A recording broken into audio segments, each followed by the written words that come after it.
alágbára bàbá mi.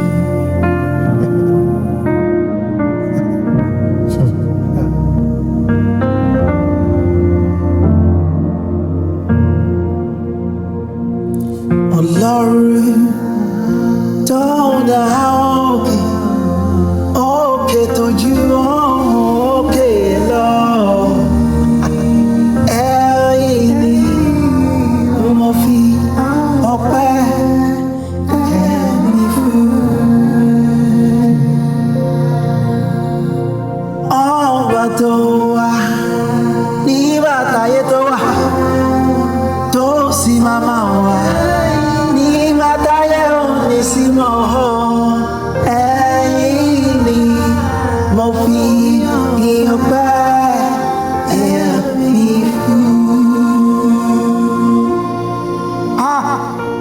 Alágbára mímọ́ tó ń bẹ láyé wa, tó ń sì máa wá jẹ́wọ́ pé òun lọ́ba láyé wa bàbá o.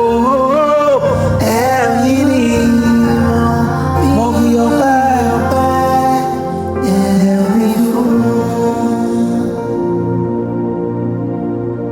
Ọba tó lè ṣe yí òun, ta ló fẹ́ bí ọ́ o? Ta ló fẹ́ challenge rẹ̀? Èmi kò rí láyé yìí o.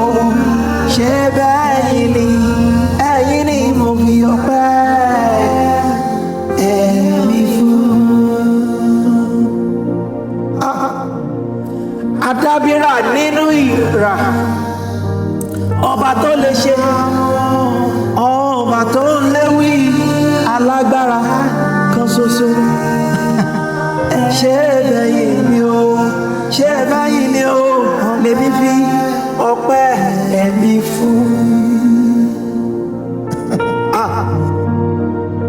Nígbà tó wà, nígbà tí kò sí, nígbà tá a rí jẹ, nígbà tí kò sóúnjẹ rárá o, bàbá ṣé bẹ́yìn ni èmi ò fi ọpẹ́ mi fún.